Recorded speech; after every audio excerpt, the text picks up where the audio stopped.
Hello সবাইকে, স্বাগতম biology question bank solve master ক্লাসে।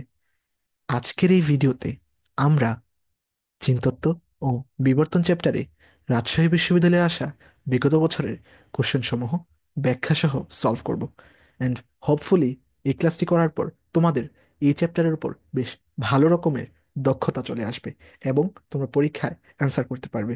কারণ যে কোনো বিশ্ববিদ্যালয়ের জন্য কোশ্চেন ব্যাংক সলভ করা অত্যন্ত গুরুত্বপূর্ণ। অ্যান্ড তাই আমরা নিয়ে এসেছি chapter wise question bank solve. So তাহলে কথা না বাড়িয়ে ভিডিওটি শুরু করা যাক। প্রথম প্রশ্ন। ওকে, দেখো ভাইয়া, মাস্কুলার ডিস্ট্রফি কি? এখানে মাস্কুলার ডিস্ট্রফি হচ্ছে, আমরা সবাই জানি এটা হচ্ছে একটা sex linked disorder. Muscular dystrophy তার মানে মাসেলের কোনো ধরনের ডিস্ট্রাকশন বা আমাদের পেশির কর্মক্ষমতা হারিয়ে ফেলা বা পেশি অকর্মক্ষ হয়ে পড়া, এটাকে বলা হয় মাস্কুলার ডিস্ট্রফি। এখন আমাদের যে এই মাস্কুলার ডিস্ট্রফি, মনে রাখবা, এটা হচ্ছে আমাদের 50,000-এ একজন হয়। প্রায় 50,000-এ কয়জন হয়? একজনের হবে। 50,000-এ একজনের হবে। ওকে, সো এইটা মূলত বইয়ে বলা আছে যে এটা একটা কি দুর্লভ জিন ঘটিত রোগ। ওকে, এটা আমরা মনে রাখবো। এখন থেকেও ভাইয়া পাশাপাশি আরো কিছু বলা আছে যে সমগ্র দেহে ঘন লোমের উপস্থিতি। এখন কথা হচ্ছে এটা তাহলে কি হবে? সো মনে রাখবা, এই যে ঘন লোমের উপস্থিতি যেইটা, সমগ্র দেহে ঘন লোমের উপস্থিতি, এইটার ক্ষেত্রে আমরা জানি যে হাইপার সরি যে এটা হচ্ছে হাইপার ট্রাইকোসিস। ওকে, হাইপার ট্রাইকোসিস। ওকে, বুঝে নিও একটু। সো হাইপার মানে হচ্ছে বেশি বা ঘন।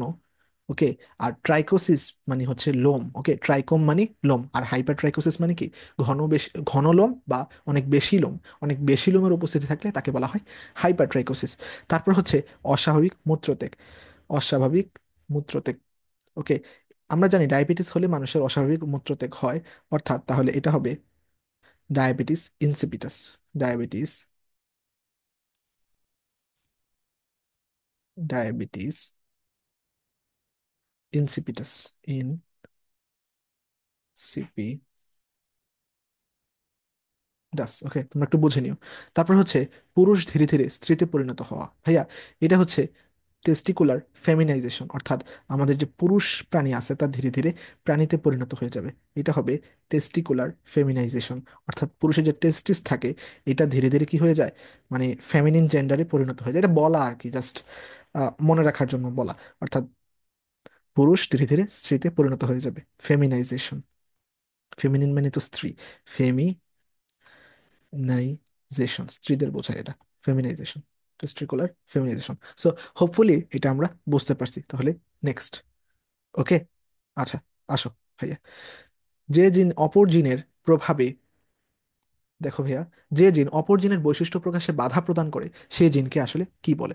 ভাইয়া, আমাদের যে মেন্ডেলের ডাইহাইব্রিড ক্রস আছে, অর্থাৎ মেন্ডেলের যে দ্বিতীয় সূত্র, তার একটা ব্যতিক্রম হচ্ছে অ্যাপেস্টেটিক জিন। তার একটা ব্যতিক্রম কি? অ্যাপেস্টেটিক জিন। আমরা মনে রাখবো অ্যাপেস্টেটিক জিনের মধ্যে দুইটা টার্ম আছে, একটা হচ্ছে দ্বৈত দ্বৈত প্রচ্ছন্ন অ্যাপিস্টেসিস আর একটা হচ্ছে প্রকট অ্যাপিস্টেসিস। এখন কথা হইতেছে এই যে অ্যাপিস্টেটিক জিনিসটা কি? জিনিসটা হইতেছে একটা জিন আরেকটা জিনকে বাধা দিবে, অর্থাৎ একটা জিন আরেকটা নন অ্যালিলিক জিনকে বৈশিষ্ট্য প্রদানে বাধা দিবে। এখানে যে জিনটা বৈশিষ্ট্য প্রদানে বাধা দেয়, যে জিনটা বৈশিষ্ট্য প্রদানে বাধা দেয় সে হচ্ছে, যে বাধা দেয় সে হচ্ছে অ্যাপিস্টেটিক জিন। অর্থাৎ অ্যাপিস্টেটিক জিন কি করবে? যে বাধা দিবে, যে বাধা দিবে সে হচ্ছে অ্যাপিস্টেটিক জিন। আর যে কিনা বাধা পায়, যে বাধা পায়, অর্থাৎ যে জিনটা বৈশিষ্ট্য প্রকাশে বাধা পায় সে হচ্ছে কি হাইপোস্টেটিক জিন। অর্থাৎ যে জিন অপর জিনের বৈশিষ্ট্য প্রকাশে বাধা প্রদান করে, অর্থাৎ বাধা দেয়, তাহলে অ্যান্সার হবে কি এখানে? অ্যাপিস্টেটিক জিন। ওকে, সো হোপফুলি বুঝতে পারছি। নেক্সট, কোন গ্রুপের রক্তকে এ ও বি উভয়ই অ্যান্টিবডি দিতে পারে? ওকে, সো এইটা বোঝার জন্য ভাইয়া আমাদেরকে ব্লাড গ্রুপিং সম্পর্কে একটু জানা থাকতে হবে, যে ব্লাড গ্রুপিংটা মূলত কিভাবে হয়। আমি যদি একটু বলার ট্রাই করি যে, দেখো ভাইয়া, আমাদের ব্লাড গ্রুপিংটা মূলত কিভাবে হয়, যে আমাদের যে আরবিসি আছে বা লোহিত রক্ত কণিকা, সেইটার যে মেমব্রেন আছে তার উপর অ্যান্টিজেনের উপস্থিতির উপর ভিত্তি করে রক্তের ব্লাড গ্রুপিং হয়। কোনো ব্যক্তির রক্তের বহিত লোহিত রক্ত কণিকার মেমব্রেনের উপর যদি এ অ্যান্টিজেন থাকে, তার রক্তের গ্রুপ এ, এবং তার প্লাজমায় বি অ্যান্টিবডি তৈরি হয়। কোনো কারণে যদি এই এ অ্যান্টিজেনের জায়গায় বি অ্যান্টিজেন থাকে, তখন তার রক্তের গ্রুপ হয় বি, এবং তার লোহিত রক্তকণিকায় এ অ্যান্টিবডি তৈরি হয়। এবং কোনো কারণে যদি এ ও বি দুইটাই থাকে, কোনো কারণে যদি এ এবং বি দুইটাই থাকে, তখন তার লোহিত রক্তকণিকার প্লাজমায় কোনো ধরনের অ্যান্টিবডি থাকে না। ওকে। এবং তখন তার রক্তের গ্রুপ হচ্ছে এবি। এবং কোনো কারণে যদি তার রক্তের লোহিত রক্তকণিকার মেমব্রেনের উপর কোনো ধরনের অ্যান্টিজেনই পাওয়া না যায়, তাহলে তার রক্তের গ্রুপ হয় ও, এবং তার রক্তের প্লাজমায় অ্যান্টিবডি থাকে এ এবং বি, এই দুই ধরনের অ্যান্টিবডি থাকে, এবং তার রক্তের গ্রুপ হয় কি ও। তাহলে শেষেরটা দেখো, শেষেরটা অনুযায়ী প্রশ্নে চাইছে যে কোন গ্রুপের রক্তে এ ও বি উভয় অ্যান্টিবডি থাকে। তাহলে তার অ্যান্সার হবে এ ও বি, সরি, তার অ্যান্সার হবে এ ও বি অ্যান্টিবডি থাকে কোথায়, ও গ্রুপের রক্তে, অর্থাৎ অ্যান্সার হবে ডি নাম্বার। ওকে, নেক্সট। সো লিথাল জিনের ফলাফল কোনটি ভাইয়া? আমরা সবাই জানি ভাইয়া যে লিথাল জিন হচ্ছে প্রথম যে সূত্রটা আছে, অর্থাৎ মেন্ডেলের যে মনোহাইব্রিড ক্রস, তার একটা ব্যতিক্রম। মনোহাইব্রিড ক্রসের তিনটা ব্যতিক্রম, একটা হচ্ছে অসম্পূর্ণ প্রকটতা, সমপ্রকটতা এবং লিথাল জিন। আমরা জানি এই যে লিথাল জিন আছে, এইটা একটা মিউট্যান্ট জিন। এটা একটা কি? মিউট্যান্ট মিউট্যান্ট জিন। এবং এইটা সর্বপ্রথম বিজ্ঞানী লুসিয়ান কোয়েনো 1905 সালে ইঁদুরের মধ্যে বা হলুদ ইঁদুরের মধ্যে পরীক্ষা করে এটা তিনি খুঁজে পান। এখন আমরা জানি যে মনোহাইব্রিড ক্রসের ফিনোটাইপিক অনুপাত হচ্ছে 3:1, কিন্তু ব্যতিক্রমের ক্ষেত্রে আর এই 3:1 থাকে না, এবং ব্যতিক্রমের ক্ষেত্রে অনুপাত হয়, ফিনোটাইপিক অনুপাত হয় 1:2:1। এটা অলওয়েজ তিনটা ব্যতিক্রমের ক্ষেত্রেই হওয়ার কথা। অর্থাৎ সমপ্রকটতা এবং অসম্পূর্ণ প্রকটতায় এই 1:2:1ই হবে। কিন্তু লিথাল জিনে হয় কি, একটা মারণ জিন যেহেতু, সেখানে একটা জিন মারা যায়, সেখানে কি যায়, একটা জিন মারা যায়। যেহেতু একটা জিন মারা যায়, তখন তার ফিনোটাইপিক অনুপাত হবে 2:1। অর্থাৎ এখানে প্রশ্নে চাইছে দেখো লিথাল জিনের ফলাফল কোনটি, অর্থাৎ এখানে অ্যান্সার হবে 2:1। বাট দেখো এখানে কোথাও 2:1 নাই, অর্থাৎ এখানে অ্যান্সার হবে ব্ল্যাঙ্ক। ওকে। সো নেক্সট নেক্সট প্রশ্নে যাই আমরা একটু। ওকে, নেক্সট প্রশ্ন দেখো, কোনটি মেন্ডেলের দ্বিতীয় সূত্রের ব্যতিক্রম? ভাইয়া, আমরা এর আগে জানলাম মেন্ডেলের প্রথম সূত্রের ব্যতিক্রম হচ্ছে তিনটা: অসম্পূর্ণ প্রকটতা, সমপ্রকটতা এবং লিথালজিন। এবং দ্বিতীয় সূত্রের ব্যতিক্রম হচ্ছে এখানে দেখো ভাইয়া, দ্বিতীয় সূত্রের ব্যতিক্রম জানার আগেও আমরা একটু এটা কিন্তু অ্যান্সার করতে পারি, ওইটা জেনেই। কিভাবে ভাইয়া? দেখো ভাইয়া, এই যে কোনটি মেন্ডেলের দ্বিতীয় সূত্রের ব্যতিক্রম, এখানে অসম্পূর্ণ প্রকটতা, অ্যাপিস্টেসিস এবং লিথালজিন, এটা হচ্ছে প্রথম সূত্রের ব্যতিক্রম, তার মানে অ্যান্সার হবে সমপ্রকটতা। অ্যান্সার হবে কি? সমপ্রকটতা। এখন তাহলে আমরা দ্বিতীয় সূত্রের ব্যতিক্রমগুলা একটু জেনে নিব। দ্বিতীয় সূত্রের ব্যতিক্রমগুলো হবে যে, আমরা জানি অনেকে মনে রাখে পরিমণির দ্বিতীয় স্ট্যাটাস, অর্থাৎ পরিপূরক জিন দ্বিতীয় স্ট্যাটাস দিয়ে, একটা হচ্ছে অ্যাপিস্টেটিক জিন। অর্থাৎ ভাগ হচ্ছে দুইটা, একটা হচ্ছে পরিপূরক জিন আর একটা হচ্ছে অ্যাপিস্টেটিক জিন। অ্যাপিস্টেটিক জিনের মধ্যে আবার দুই প্রকার রয়েছে, একটা হচ্ছে দ্বৈত প্রচ্ছন্ন অ্যাপিস্টেসিস আর একটা হচ্ছে প্রকট অ্যাপিস্টেসিস। ওকে, একটা হচ্ছে দ্বৈত প্রচ্ছন্ন অ্যাপিস্টেসিস আর একটা হচ্ছে প্রকট অ্যাপিস্টেসিস। ওকে, সো মানে এর মাধ্যমে আসলে জানতে পারি, আচ্ছা আমরা হয়তো বা একটু ভুল দেখাইছি। ওকে, এটা সমপ্রকটতা হবে না, এটার অ্যান্সার হবে অ্যাপিস্টেসিস, কারণ অ্যাপিস্টেটিক জিন বা অ্যাপিস্টেসিস দুইটাই তো অ্যাপিস্টেটিক জিন, দ্বৈত প্রচ্ছন্ন অ্যাপিস্টেসিস আর আরেকটা হচ্ছে কি প্রকট অ্যাপিস্টেসিস, দ্বিতীয় সূত্রের ব্যতিক্রম। ওকে, সমপ্রকটতা প্রথম সূত্রের ব্যতিক্রম হবে। ওকে, সো তাহলে আমরা নেক্সট প্রশ্নে যাব। ওকে, দেখো ভাইয়া, রক্তে আরএইচ এর উপস্থিতি কি নির্ধারণ করে? ভাইয়া দেখো, আমরা সবাই জানি যে একটু আগে আমরা পড়ে আসছি যে রক্তের ব্লাড গ্রুপিং কিভাবে হয়। এ অ্যান্টিজেন থাকলে এ, বি অ্যান্টিজেন থাকলে বি, এবং এ বি দুইটাই থাকলে এ বি গ্রুপ, এটা তো জানি। তার মানে আমাদের যে লোহিত রক্তকণিকায় এ বি, ওয়েট, আমাদের যে লোহিত রক্তকণিকা আছে, আমাদের এই লোহিত রক্তকণিকায় এ বি অ্যান্টিজেনের পাশাপাশি আরেকটা ফ্যাক্টর কাজ করে। ধরো এ এবং বি অ্যান্টিজেনের পাশাপাশি আরেকটা ফ্যাক্টর কাজ করে, সেটা হচ্ছে আরএইচ। যদি এই আরএইচ ফ্যাক্টরটা থাকে, অর্থাৎ আরএইচ অ্যান্টিজেনটা থাকে, তখন আমাদের রক্তের গ্রুপ হয় এবি পজিটিভ। AB positive. তাহলে এখন কথা হচ্ছে, যদি আরএইচটা না থাকে, ভাই আরএইচটা যদি না থাকে, তাহলে রক্তের গ্রুপ হয় এবি নেগেটিভ। এটা আশা করি সবাই জানি। তাহলে আরএইচ থাকলে পজিটিভ, না থাকলে নেগেটিভ। তার মানে এখানে উপস্থিতি কি নির্ধারণ করে? এটার উপস্থিতি কি নির্ধারণ করে? এটার উপস্থিতি নির্ধারণ করে পজিটিভ। যদি থাকবে অর্থাৎ উপস্থিত থাকবে, তখন এটা হচ্ছে পজিটিভ। ওকে, অ্যান্সার ডি। ওকে, নেক্সট। কোনটি জীবিত? ভাইয়া মনে রাখবা, এগুলো হচ্ছে সব ঘোড়ার এক একটা প্রজাতির নাম, একটা বিবর্তনের সময়কাল এক একটা প্রাণীর নাম। ওকে, সো মনে রাখবা, এখন আধুনিক যুগে যে ঘোড়াটা বেঁচে আছে, এটা হচ্ছে ইকুয়াস। যে ঘোড়াটা আছে এইটা বেঁচে আছে, বাকিগুলা পৃথিবীতে নাই। অর্থাৎ কোনটি জীবিত? এই ইকুয়াস। এটা একটু শর্ট সিলেবাসের বাহির থেকে আসছে, এটা একটু মনে রাখবা জাস্ট। আর বাকিগুলো হচ্ছে অনেক আগে চলে গেছে। ওকে, সো নেক্সট। কোন জিনের কারণে ফিনোটাইপিক অনুপাত 13:3 হয়? কোন জিনের কারণে ফিনোটাইপিক অনুপাত 13:3 হয়? ভাইয়া আমরা জানি যে লিথাল জিন, সরি, যে মেন্ডেলের যে দ্বিতীয় সূত্র আছে, অর্থাৎ ডাইহাইব্রিড ক্রস, তারই ব্যতিক্রম হচ্ছে তিনটা। এখন তার মানে তার ব্যতিক্রম মূলত দুইটা, একটা হচ্ছে পরিপূরক জিন, একটা হচ্ছে অ্যাপিস্টেটিক অ্যাপিস্টেসিস জিন। অ্যাপিস্টেটিক একটা হচ্ছে দ্বৈত প্রচ্ছন্ন অ্যাপিস্টেসিস, একটা হচ্ছে প্রকট অ্যাপিস্টেসিস। এখন একটা কি বললাম? পরিপূরক জিন। ওকে, কি হলো? পরিপূরক জিন। তারপরে আর ওই দুইটা কি? একটা হচ্ছে প্রকট অ্যাপিস্টেসিস, প্রকট অ্যাপিস্টেসিস,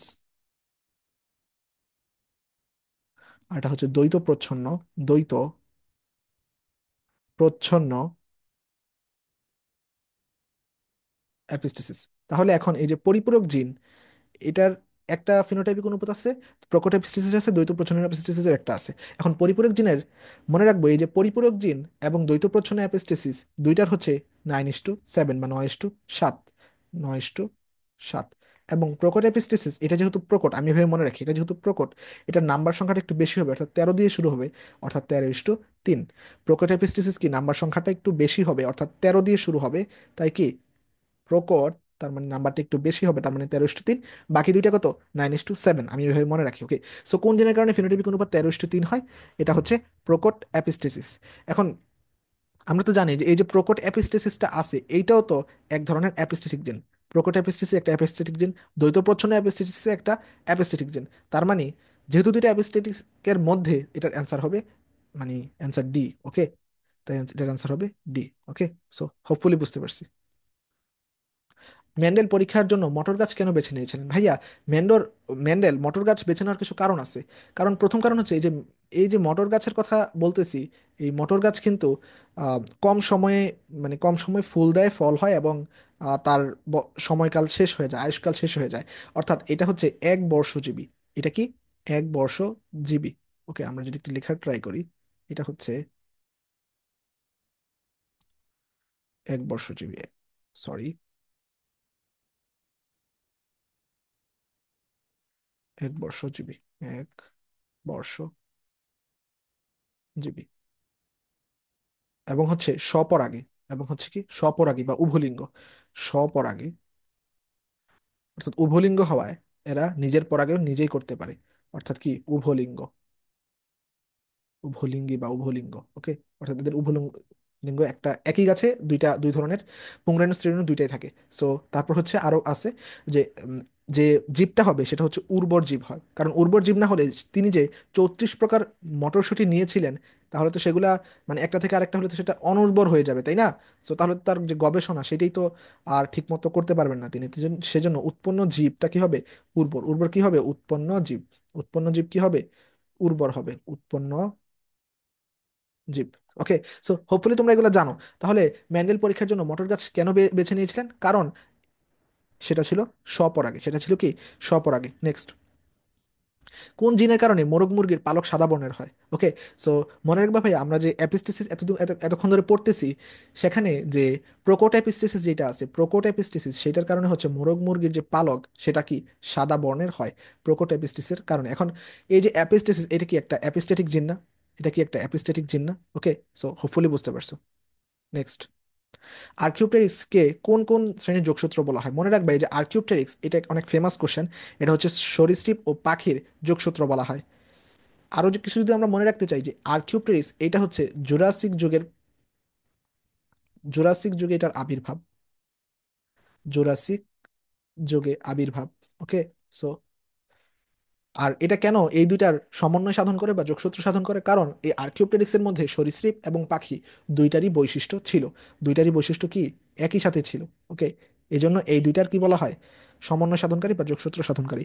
জীবের জিন মিউটেশন এর ফলে কোন ধরনের পরিবর্তন ঘটে? ভাইয়া মনে রাখবা, আমাদের ধরো কোন একটা জিন মিউটেশনের ফলে কি হয়? কোন একটা অ্যামিনো অ্যাসিডের পরিবর্তন ঘটে, তাই না? ধরো এটিজিসি, এটিজিসি, আবার এটিজিসি পরপর আছে। সো তখন কি হবে, যদি কোনো একটা কারণে যে মিউটেশন ঘটে, তখন কি হবে, ধরো কোনো একটা মিউটেশনের কারণে এই টি যে ইয়াটা, থায়ামিনটা এটা চলে গেল, তখন কি হবে, যে আমাদের যে নাইট্রোজেনের যে ইয়াটা আছে সেটাই তো চেঞ্জ হয়ে যাবে, তাই না? মানে অ্যামিনো অ্যাসিড তৈরি করার জন্য যে কোডনটা আছে সেটাই তো চেঞ্জ হয়ে যাবে। সো সেজন্য আম, যদি কোডনটা চেঞ্জ হয়ে যায়, তাহলে কি হবে, ভিন্ন অ্যামিনো অ্যাসিড তৈরি হবে। সো এর ফলে কি হতে পারে, শরীরে বিভিন্ন ধরনের বৈকল্য দেখা দিতে পারে, রোগ সৃষ্টি হতে পারে, এমনকি মানুষ মারাও যেতে পারে। কিন্তু এর ফলে কখনোই একটা জীব হতে আরেকটা জীব, বা একটা প্রজাতি হতে আরেকটা প্রজাতিতে সৃষ্টি হবে না। অর্থাৎ কোনো ধরনের ম্যাক্রো লেভেলের পরিবর্তন ঘটবে না, খুবই ক্ষুদ্র বা মাইক্রো লেভেলের পরিবর্তন ঘটবে। ওকে, মানুষ মানুষই থাকবে। অর্থাৎ মাইক্রো লেভেলের পরিবর্তন ঘটবে, বিভিন্ন ধরনের রোগ সৃষ্টি হতে পারে, বৈকল্য দেখা দিতে পারে, কিন্তু একটা জীব হতে আরেকটা জীব কখনোই হবে না। এই জন্য এটা শুধুমাত্র মাইক্রো পরিবর্তন ঘটবে। অর্থাৎ একটি জীবের মিউটেশনের ফলে কি হয়, জীবের মাইক্রো পরিবর্তন হয়। এখন আমাদের যে বাকি যে দুইটা আছে, এই দুটো একটু আমাদের জেনে নিতে হবে। ওকে। আচ্ছা দেখো ভাইয়া, ম্যাক্রো পরিবর্তন কি হবে তাহলে? ম্যাক্রো পরিবর্তন মানে অনেক বড় পরিবর্তন। তার মানে এর ফলে যে প্রজাতি যে সৃষ্টি হবে, একটা হচ্ছে নতুন প্রজাতির সৃষ্টি হবে। ওকে। এর ফলে কি ম্যাক্রো, এটা হলো ম্যাক্রো বিবর্তন। আর মেগা মানে কি? মেগা বিবর্তনের সময় মনে রাখবা, এটা হচ্ছে অনেক বৃহৎ পরিসরে সংঘটিত হবে এবং অনেক সময় ধরে সংঘটিত হবে। অনেক সময় ধরে সংঘটিত হবে, এর ফলে এদের যে মেজর টেক্সাগুলো আছে, অর্থাৎ বর্গ গোত্র, গোত্র বর্গ শ্রেণী, এই টেক্সাগুলো সৃষ্টি হবে। ওকে, তাহলে ম্যাক্রো কি বললাম? একটা প্রজাতি, মানে উপপ্রজাতির ধাপ অতিক্রম করে নতুন একটা প্রজাতি সৃষ্টি হয়ে যেতে পারে, এটা হচ্ছে ম্যাক্রো। ওকে। আর মেগা কি? অনেক সময় ধরে হবে এবং বৃহৎ পরিসরে হবে বলে গোত্র বর্গ শ্রেণী এগুলোও সৃষ্টি হতে পারে। ওকে। সো হোপফুলি বুঝতে পারছি। নেক্সট, প্রত্যেক ক্রোমোজোমের একটি নিজস্ব সত্তা আছে। ওকে। সো উক্তিটি কোন বিজ্ঞানীর? সো এটার জন্য ভাইয়া একটু আমরা পড়ে নিব। ওকে, যে উক্তিটি আসলে কোন বিজ্ঞানী দিছেন। সো দেখো ভাইয়া, বিজ্ঞানী উইলিয়াম বেটসন বিজ্ঞানী উইলিয়াম বেটসন 1905 সালে সর্বপ্রথম জেনেটিক্স শব্দটির প্রচলন করেন। ওকে। আর শাটন ও ভেবেরি ক্রোমোজোম তত্ত্ব প্রদান করেন, এবং মেন্ডেল বংশগতির বিদ্যার জনক, এগুলো আমরা জানি। আর ক্রোমোজোম তত্ত্ব যে শাটন ও ভেবেরি, এটা অনেক বেশি ইম্পর্টেন্ট। এখন এই যে জেনেটিক্স শব্দটি প্রচলন করেন এই সাহেব, অর্থাৎ এই যে বিজ্ঞানী উইলিয়াম ব্যাটসন কি করছেন, বলছেন যে প্রত্যেক ক্রোমোজোমের জেনেটিক্স, মানে জেনেটিক্স সম্বন্ধীয় যে যে প্রত্যেক ক্রোমোজোমের একটি নিজস্ব সত্তা আছে, এই কথাটাতে বলছেন হচ্ছে বিজ্ঞানী ভেটসন। বিজ্ঞানী কি? ভেটসন। যেহেতু তিনি সর্বপ্রথম জেনেটিক্স শব্দটি মানে আবিষ্কৃত করছেন, ওকে, প্রচলন করছেন। ওকে, মানে তিনি ক্রোমোজোম সম্পর্কে কি করলেন, কথা বলেন, কারণ যে জিনগত আলোচনা, ওকে, ক্রোমোজোম সম্বন্ধীয় আলোচনা, বিজ্ঞানী ভেটসন। ওকে।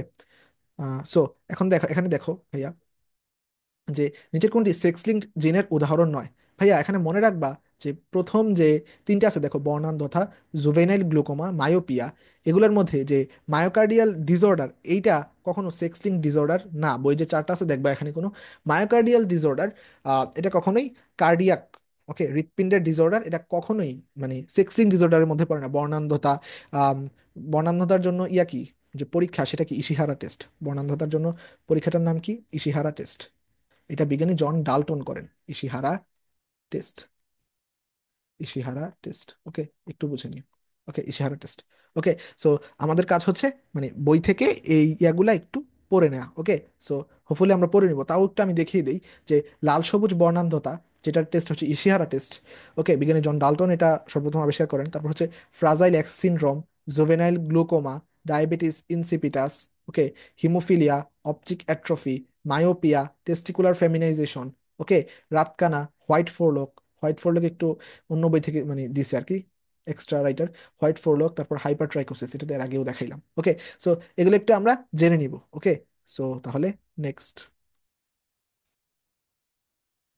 ওকে, বলছে স্তন্যপায়ীর ডিম ও নটোকট আবিষ্কার করেন যে বিজ্ঞানী।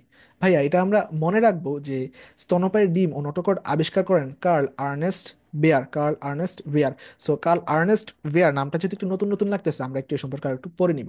দেখো ভাইয়া, কার্ল আর্নেস্ট বেয়ার এর উল্লেখযোগ্য অবদান হলো তিনি তুলনামূলক ভ্রূণবিদ্যার প্রতিষ্ঠা করেন। আমাদের যে তুলনামূলক ভ্রূণবিদ্যা আছে, সরি, আমাদের যে তুলনামূলক ভ্রূণবিদ্যা আছে এটা প্রতিষ্ঠা করেন, এটা কিন্তু ইম্পর্টেন্ট। তারপর স্তন্যপায়ীর ডিম ও নটকট আবিষ্কার করেন কার্ল আর্নেস্ট বেয়ার, এটাও ইম্পর্টেন্ট। ওকে, সো বাকিটা একটু দেখতে পারো।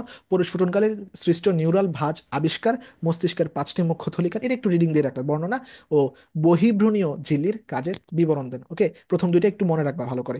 মানে ভ্রূণবিদ্যার প্রতিষ্ঠা করেন কার্ল আর্নেস্ট বেয়ার, এবং স্তন্যপায়ীর ডিম ও নটকট আবিষ্কার করেন কে? Karl Ernst Baer. Okay, so next. Charles ডারউইনের origin of species by means of natural selection নামক গ্রন্থটি কত সালে প্রকাশিত হয়? ভাইয়া এটা অনেক বেশি ফেমাস বই, এটা যেহেতু শর্ট সিলেবাসের বাইরে হলেও এটা একটু আমরা মনে রাখবো যে origin of species by means of natural selection বইটি 1859 সালে প্রকাশিত হয়। 1859 সালে প্রকাশিত হয়। ওকে, সো চার্লস ডারউইন যেহেতু বিখ্যাত, তার যে বিখ্যাত, এটা সম্পর্কে আমরা জেনে নিব যে প্রাকৃতিক নির্বাচন মতবাদের প্রবক্তাকে? Charles Darwin. Okay, Charles Darwin প্রাকৃতিক মতবাদের প্রবক্তা। এছাড়া হচ্ছে মানুষের যে বিবর্তন ব্যাখ্যা করেন কে?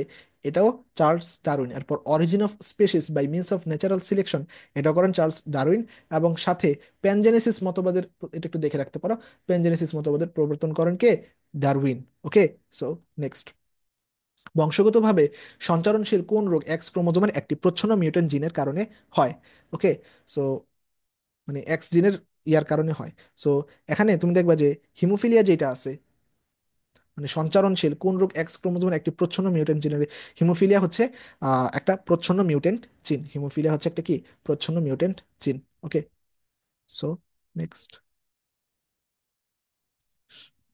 ওকে, কোন বিজ্ঞানী সর্বপ্রথম বিভিন্ন প্রাণীর মধ্যে ভ্রূণের সাদৃশ্য লক্ষ্য করেন? ওকে, এই যে একটু আগে বলে আসলাম যে সর্বপ্রথম ভ্রূণের সাদৃশ্য লক্ষ্য করেন কে? Karl Ernst Baer. Karl Ernst Baer. Okay, so next. কোনটি জীবাশ্ম? জীবন্ত জীবাশ্ম। ওকে, সো এখানে মূলত প্রশ্নটা হওয়ার কথা ছিল কোনটি জীবন্ত জীবাশ্ম নয়।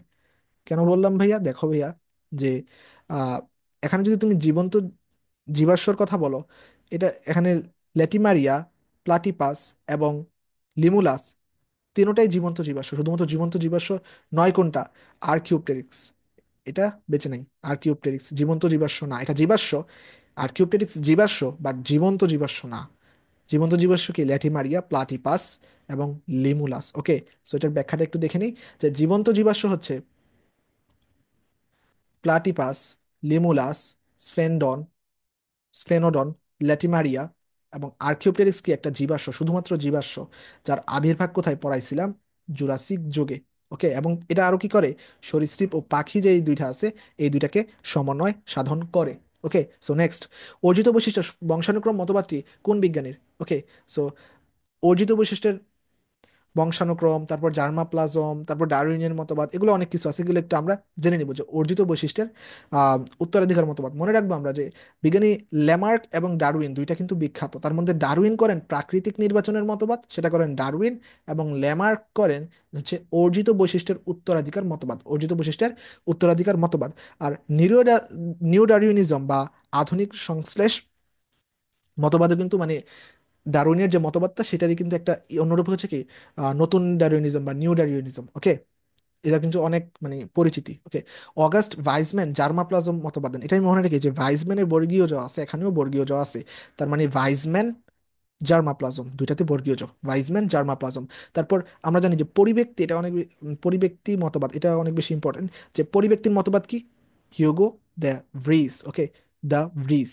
পরিব্যক্তি মতবাদ কে দেন? Hugo de Vries. Okay, so আমাদের কাজ হবে যে এই যে ইয়াটা আছে খুব সুন্দরভাবে মুখস্থ করে ফেলা, পড়ে ফেলা। ওকে, যাতে এগুলা না ভুলি। ওকে, সো এখানে কি হবে? ওয়েট। যে অর্জিত বৈশিষ্ট্যের বংশানুক্রম মতবাদটি কোন বিজ্ঞানের? আমরা জানি যে এটা হচ্ছে কি? ল্যামার্ক। ওকে, বা ল্যামার্কিজম, ল্যামার্ক। ওকে, সো নেক্সট। ওকে, ওয়েট। আচ্ছা, বলছে প্রোকোটাইপিস্টিসিসের অনুপাত কত? আচ্ছা, আমরা পরে আসছি যে প্রোকোটাইপিস্টিসিসের অনুপাত কত? 13:3। 13:3। ওকে, সো নেক্সট। ও রক্তের গ্রুপভুক্ত একজন ব্যক্তি নিজের কোন গ্রুপের সদস্যের নিকট হতে রক্ত নিতে পারবে না। ওকে, সো ভাইয়া, আমরা যে খুব সহজেই যে কোন গ্রুপের রক্ত কোন গ্রুপের ব্যক্তি নিতে পারবে, এটা আমরা খুব সহজেই মানে আমরা মানে কি বলে এটাকে ডিটেল আইডেন্টিফাই করতে পারি। ওকে, সো এটা যদি আমি একটু দেখানোর চেষ্টা করি, মনে রাখবা যে মনে করবা যে ধরো আমি বললাম যে এবি পজিটিভ গ্রুপের রক্ত মানে এবি পজিটিভ ব্যক্তির রক্ত আমাদের বি নেগেটিভ নিতে পারবে কিনা, বি নেগেটিভ নিতে পারবে কিনা। সো এটার জন্য আমরা কি করব জানো, এই বি নেগেটিভকে একটা ঘরের মতো কল্পনা করব। এই বি নেগেটিভ অলওয়েজ কি করবে, এই বি নেগেটিভ অলওয়েজ কি করবে, সে যাকে চিনে তাকে ঢুকতে দিবে, বাকি কাউকে ঢুকতে দিবে না। ওকে, এখন দেখো এ বি পজিটিভ মানে কি, তার মানে এদের লোহিত রক্তকণিকার মানে মেমব্রেনে এ অ্যান্টিজেন আছে, কি আছে, এ অ্যান্টিজেন আছে, তারপর বি অ্যান্টিজেন আছে, এবং আরএইচ আছে, এবং আরএইচ আছে। তাহলে তুমি দেখো এখানে বি নেগেটিভ এই বি কে চিনলেও এই আরএইচ নেগেটিভ, যেহেতু আরএইচ এবং এ কে চিনে না, কারণ নেগেটিভে আরএইচ থাকে না। ওকে, সো এ এবং আরএইচ কে না চিনার কারণে সে কখনোই, অর্থাৎ এবি পজিটিভ কখনোই বি নেগেটিভকে রক্ত দিতে পারবে না। একইভাবে যদি আমরা আরেকটা প্র্যাকটিস করতে চাই, প্রশ্নেরটাই প্র্যাকটিস করি যে ও গ্রুপের ভুক্ত একজন ব্যক্তি কোন গ্রুপের সদস্যের নিকট হতে রক্ত নিতে পারবে না, কার হতে রক্ত নিতে পারবে না। ওকে, সো দেখো ভাইয়া, আমরা বলতেছি ও গ্রুপের ব্যক্তি নিচের কোন গ্রুপের ব্যক্তি হতে রক্ত নিতে পারবে না। এখন দেখো ভাইয়া, এ গ্রুপভুক্ত ব্যক্তি কি ও গ্রুপকে রক্ত দিতে পারবে, আর ও গ্রুপ কি এ গ্রুপের রক্ত নিতে পারবে? দেখো ভাইয়া, এ এর তার মানে কি এ অ্যান্টিজেন আছে, এ অ্যান্টিজেন আছে, আর ও এর কি কিছুই নাই, তার মানে তো সে নিতে পারার কথা, তাই না? তার মানে এর কি নাই, কিছুই নাই, এর কিছুই নাই। তার মানে এখানে কি বলতেছে, ও গ্রুপভুক্ত রক্ত, তার মানে কি আমি কি বলতে চাইছি, যে ও যে গ্রুপটা আছে তার তো অ্যান্টিজেন নাই, অ্যান্টিজেন অ্যান্টিজেন নাই, যেহেতু অ্যান্টিজেন নাই সে কি এ থেকে নিতে একে নিতে পারবে না। বি অ্যান্টিজেন যদি ইয়া হয়, বি এরটা যদি কল্পনা করি, বিটটা কি নিতে পারবে না, কারণ সে অপরিচিত। আচ্ছা, এ বি দুইটার টাকা নিতে পারবে, এটা তো প্রশ্নই আসে না। তার মানে এই এই সবগুলার একটাকেও সে নিতে পারবে না, সবগুলার একটাকেও সে নিতে পারবে না। ওকে, সো বুঝতে পারছি, মানে সে যাকে চিনে না, যেই অ্যান্টিজেনকে সে চিনে না, সে কখনোই তার মধ্যে প্রবেশ করতে পারবে না, অর্থাৎ সে নিতে পারবে না। ওকে, বুঝতে পারছি হোপফুলি। অর্থাৎ ও গ্রুপ যেহেতু মানে কাউকেই চিনে না, এ বি কাউকে চিনে না, তো নেওয়ার তো প্রশ্ন ওঠে না, তাই না? ওকে, সো নেক্সট, হিমোফিলিয়া রোগ কেন হয়? ওকে, সো আমরা জানি হিমোফিলিয়া রোগ হচ্ছে একটা এক্স ক্রোমোজোমের একটা প্রচ্ছন্ন মিউটেন্ট জিন। ওকে, সো এক্স ক্রোমোজোমের একটা প্রচ্ছন্ন মিউটেন্ট জিন। ওকে, সো এখানে দেখো তোমরা ওয়াই ক্রোমোজোম দিয়েও কিছু বলছে, সো ওয়াই ক্রোমোজোম তো হবে না, কারণ এখানে খুব অল্প মাত্রায় জিন থাকে। ওকে, ওয়াই ক্রোমোজোম কিন্তু হবে না, এগুলো কিন্তু আগেই বাদ। তাহলে এক্স ক্রোমোজোমের মধ্যে হবে, কিন্তু এক্স ক্রোমোজোমের মধ্যে যে প্রকটটা আছে এটা কখনো হবে না। প্রকটটা না হইলে এটা হবে প্রচ্ছন্ন মিউটেন্ট জিন, এটা হবে কি প্রচ্ছন্ন মিউটেন্ট জিন, প্রচ্ছন্ন মিউটেন্ট জিন। তাহলে নেক্সট। ওকে, ওকে, তো 1:2:1 অনুপাতটি নির্দেশ করে কি? আমরা জানি সমপ্রকটতা এবং অসম্পূর্ণ প্রকটতা, কি বললাম যে সমপ্রকটতা এবং অসম্পূর্ণ প্রকটতা দুইটাই 1:2:1, তার মানে এটা উভয়টিকে নির্দেশ করে। ওকে, নেক্সট, নিচের কোনটি দ্বৈত প্রচ্ছন্ন অ্যাপিস্টিসিসের উদাহরণ? ওকে, সো দ্বৈত প্রচ্ছন্ন অ্যাপিস্টিসিস আমরা জানি যে প্রকট অ্যাপিস্টিসিস বাদে, প্রকট অ্যাপিস্টিসিস বাদে সেকেন্ড যে সূত্রটা আছে তার দ্বৈত প্রচ্ছন্ন অ্যাপিস্টিসিস এবং পরিপূরক জিন দুইটারই ইয়া হচ্ছে 9:7, দুইটার ইয়া হচ্ছে কি 9:7। আর 13:7 কার, 13:7 হচ্ছে প্রকট অ্যাপিস্টিসিস, এটা হচ্ছে প্রকট অ্যাপিস্টিসিস। ওকে, সো হোপফুলি তোমরা বুঝতে পারতেছো প্রকট অ্যাপিস্টিসিস। নেক্সট, মানুষের রক্তের গ্রুপিং এর জন্য দায়ী পদার্থ কি?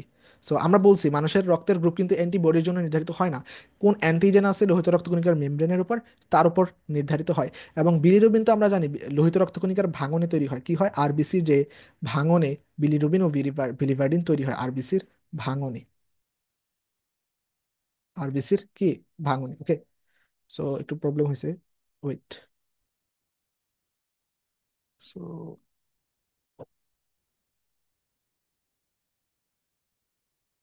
নেক্সট। সরি ভাইয়া। সো বুঝে নিও তোমরা, আরবিসির ভাঙনে কি হয়? বিলিরুবিন ও বিলিভার্ডিন উৎপন্ন হয়। ওকে। So next. নিচের কোন বৈশিষ্ট্য এক্স জিন নিয়ন্ত্রিত নয়? ওকে। সো প্রথম কথা হচ্ছে এক্স জিন নিয়ন্ত্রিত মানে কি বুঝাইছে, অর্থাৎ আমাদের যে সেক্স লিঙ্ক ডিসঅর্ডার গুলা এগুলো কিন্তু সাধারণত এক্স জিনের কারণেই হয়। এখানে এই যে কানের লোম যেটা আছে, এটা কানের লোম, এটা মূলত ওয়াই জিন নিয়ন্ত্রিত। ওয়াই জিন নিয়ন্ত্রিত কারণ এটা খুবই ক্ষুদ্র বৈশিষ্ট্য বহন করে। ওয়াই জিন নিয়ন্ত্রিত কি? কানের লোম। ওকে। সো তাহলে অ্যান্সার হবে কানের লোম। বাকিগুলা সব এক্স জিন নিয়ন্ত্রিত। ওকে।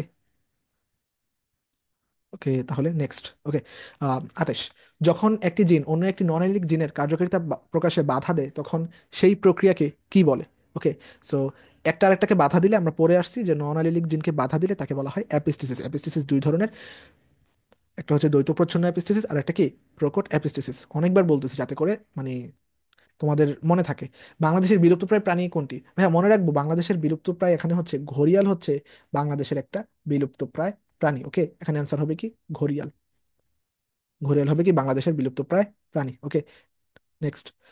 এক্স ক্রোমোজোম বহনকারী একটি মানব শুক্রাণু দ্বারা নিষিক্ত একটি ডিম্বাণুতে ক্রোমোজোম সংখ্যা হবে কি? ওকে। সো এখন কথা হচ্ছে ভাইয়া, আমরা জানি আমাদের যে 22 জোড়া কি থাকে, 22 জোড়া অটোজোম থাকে, তাই না? 22 জোড়া অটোজোম। এখন অটোজোম তো ফিক্সড, কিন্তু এখন বলছে যে একটা শুক্রাণু মিলিত হবে। এখন যখন আমরা জানি শুক্রাণু থাকে কয়টা, মানে দুইটা হতে পারে, মানে পুরুষ থেকে যদি আসে তাহলে হতে পারে সেটা এক্স জিন সম্বলিত, হতে পারে সেটা ওয়াই। ওকে। এখন এখানে বলেই দিছে যে এক্স ক্রোমোজোম বহনকারী। ওকে। এক্স ক্রোমোজোম বহনকারী যদি, তার মানে যদি এক্স আসে নিশ্চয়ই সেটা মেয়ে হবে। কারণ কি, এক্স মানে আসা মানে মেয়ে হওয়া মানে কি, কারণ মার থেকে তো অলওয়েজ এক্সই আসবে। আর যদি এক্স এক্স আসে, যদি মানে এক্স আর এক্স এই দুইটা একসাথে হয় তাহলে কি হবে? মেয়ে হবে। তার মানে এখানে অ্যান্সার হবে বি নাম্বার। তুমি যদি একটু খেয়াল করো যে 22 জোড়া অটোজোম,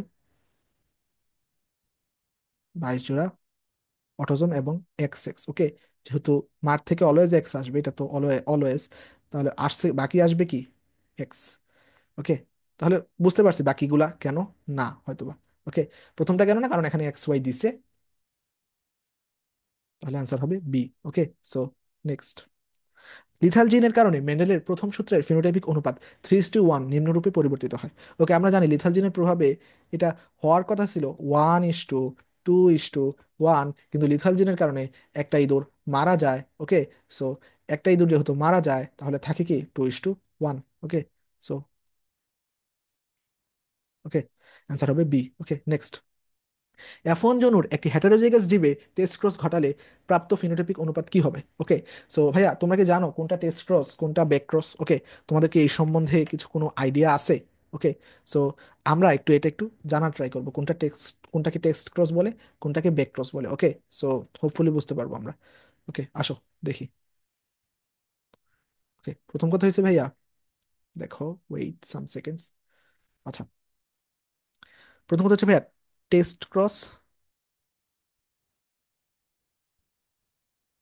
আর এটা হচ্ছে কি ব্যাক ক্রস। ওকে। সো দুইটা কিন্তু ভিন্ন রকম। ওকে, দুইটা কিন্তু কখনোই সেম না। ওকে, একটু বুঝে নাও। এখন এটা মূলত নির্ধারিত হয় কিভাবে, কোনটা টেস্ট ক্রস কোনটা ব্যাক ক্রস? সো কথা হইতেছে, আমরা তো জানি যে যেভাবে ক্রস হয় প্রথম প্যারেন্টাল ওয়ান হয়, তারপর F1 মানে ফিনোটাইপিক অনুপাত দুইটা সৃষ্টি হয়। এখন ভাইয়া আমরা মনে রাখবো টেস্ট ক্রস হচ্ছে F1 জনুর সাথে, F1 জনুর সাথে হেটারোজাইগাস, হেটারোজাইগাস তোমরা বুঝে নিও, হেটারোজাইগাস পিতৃ বা মাতৃবংশীয়, পিতৃ বা মাতৃবংশীয় এক সদস্যের, এক সদস্যের সংকরায়ন, সংকরায়ন। ওকে। তাহলে আমি কি বললাম যে F1 জনুর সাথে, অর্থাৎ F1 জনু ধরো, ধরো একটা F1 জনু আমরা নিলাম, যদি আমরা নেওয়ার ট্রাই করি যে F1 জনু ধরো একটা নিলাম। ওকে। সো এই F1 জনুর সাথে আমরা হেটারোজাইগাস কি করব, সরি, F1 জনুটা অবশ্যই হেটারোজাইগাস হতে হবে, তাই না? F1 জনুটা কি অবশ্যই F1 জনুর হেটারোজাইগাসের সাথে F1 জনুটা অবশ্যই হেটারোজাইগাস হতে হবে, হোমোজাইগাস নিলে কিন্তু হবে না। এই হেটারোজাইগাস ইয়ার সাথে ধরো হোমোজাইগাস দুইটা ধরো আছে, মানে পিতৃ বা মাতৃবংশীয় যে কারো, টেস্ট কোর্সটা জাস্ট টেস্ট করব পিতৃ বা মাতৃবংশে যা কিছু থাকুক। এখন এই প্রচ্ছন্ন বৈশিষ্ট্যের সাথে, আই রিপিট, এটা একটু ইম্পর্টেন্ট, প্রচ্ছন্ন বৈশিষ্ট্যের সাথে পিতৃবংশের, পিতৃ বা মাতৃবংশের সাথে যে ক্রস, সেটাইকেই বলা হয় কি টেস্ট ক্রস। তাহলে টেস্ট ক্রসটা কি হলো?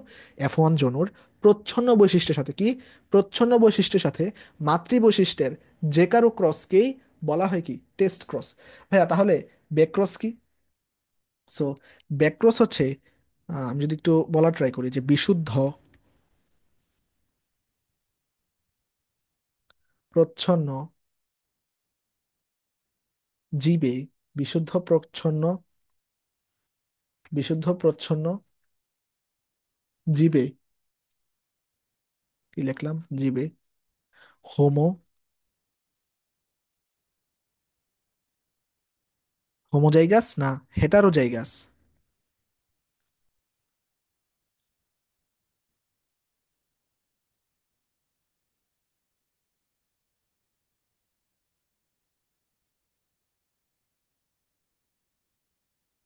জাইগাস, তা